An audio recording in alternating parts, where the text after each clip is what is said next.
19th of April, 2023. Looks like the dog's got some garbage here.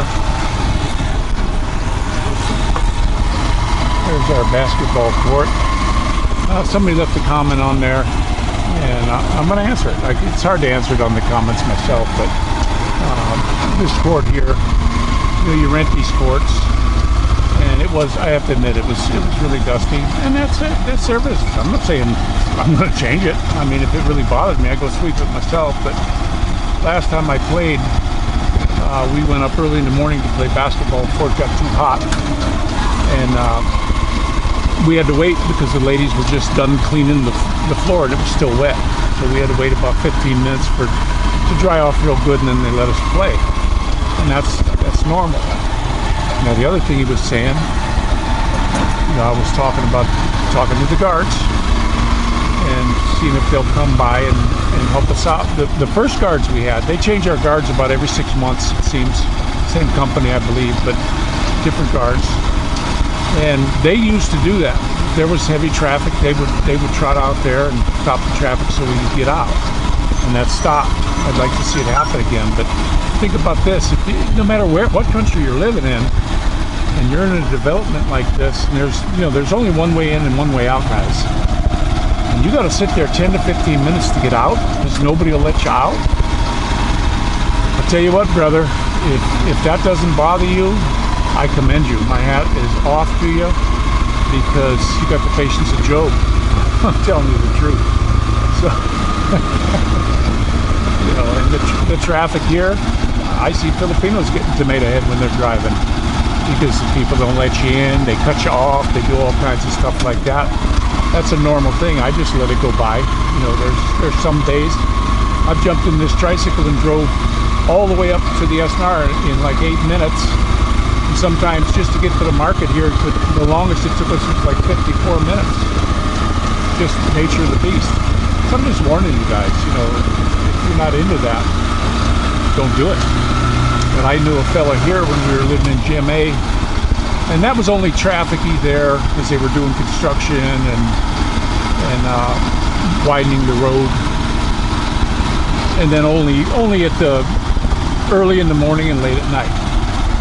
So this guy had a car. He had a nice little, I think it was a Camry.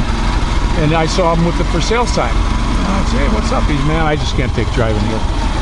And he got rid of it.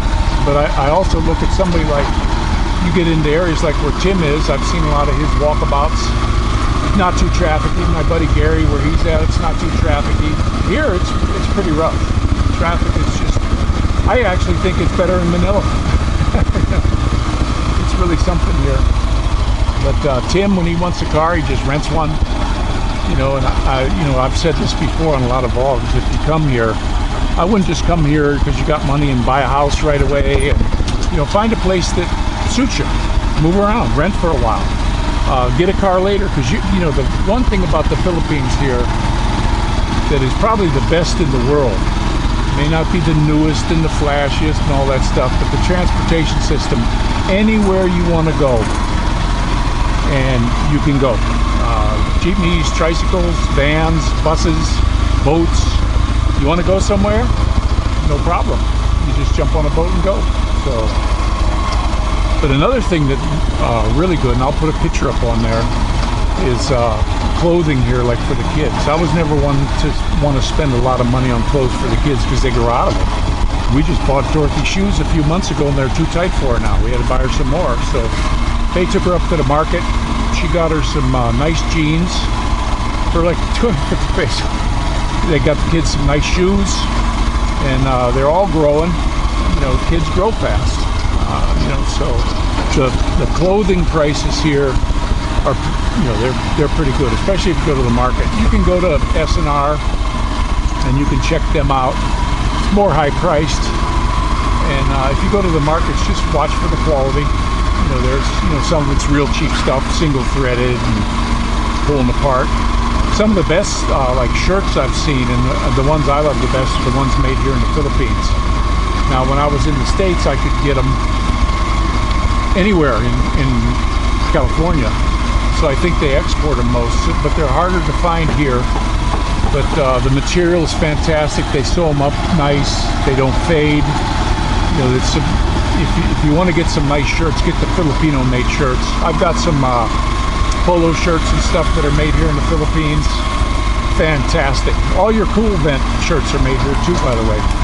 They're the ones you can get the suntan through. I've got one of them upstairs, and they're nice. Morning. These folks right behind me here, I'm just driving up and down the street. They just had to do their septic all over. But I'll take you down the streets. You can see behind, I hope, a little bit. They're getting the houses up. It is a absolutely fantastic day. Hey, that's our buddy Igne, Tatay's son. They both work here. But this is absolutely the most beautiful weather this morning. It's one thing you can't complain about here in the Philippines. You know, we just had one year that was pretty rough when we had the bad. It rained. It rained from May straight through to January. Pretty much every day except for a few. But these guys are all working. Running some of these construction guys are some pretty cool guys.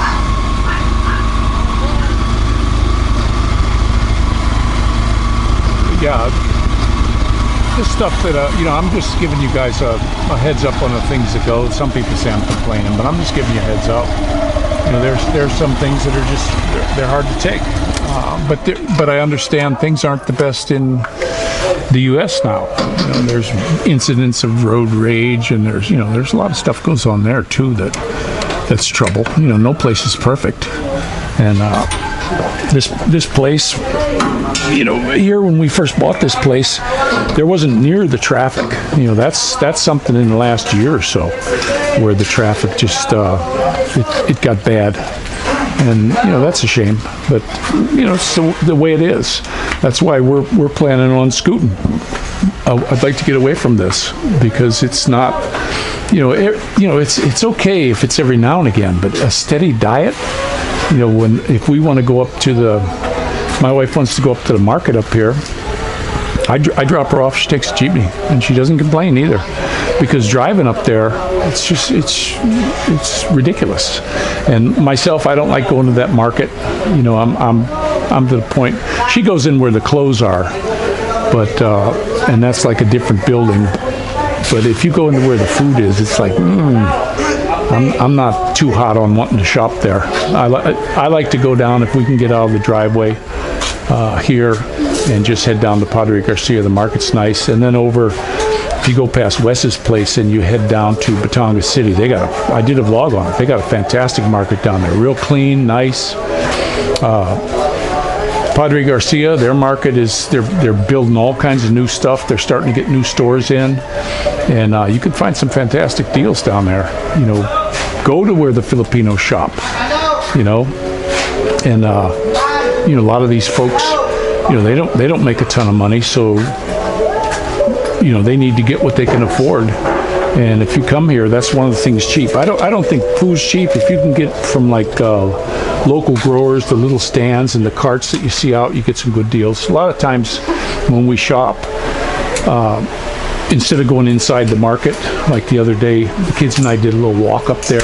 We were getting the car washed and vacuumed, and we stopped where they have these little carts. I got some beautiful apples. We got some oranges. We got a bunch of stuff, and the price was 10 pesos cheaper than inside the market. So, but you got to remember, those people in the market, they have to pay, you know, for their stall. So of course the price is going to be a little bit higher. But these people in the cart, they just set up alongside the road, usually in the lane of traffic. It's funny here. But that's another thing too. When we were driving, coming back, one of the normal things here, there's one road here. It's one lane oncoming and two lanes going out towards Robinson's. And people will just stop in the lane of traffic, put their flashers on, and get out. So now you got a bottleneck.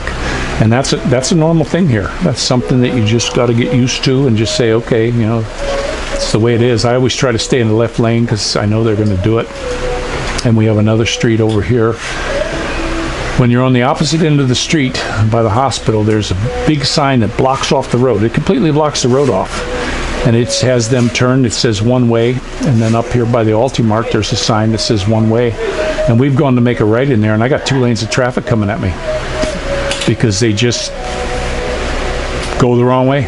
And you have to get used to that because it's not going to change. It's been like this as long as I can remember. And counterflowers too. You'll be in your lane. You're open, and the people coming at you will be blocked, so they'll all just peel over into your lane and block you.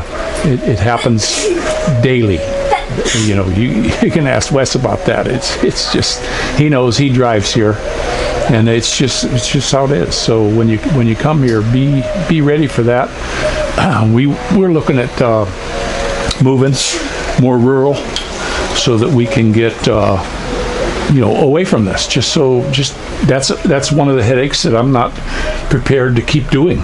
You know, when you keep doing something that drives you nuts, you better just stop doing it.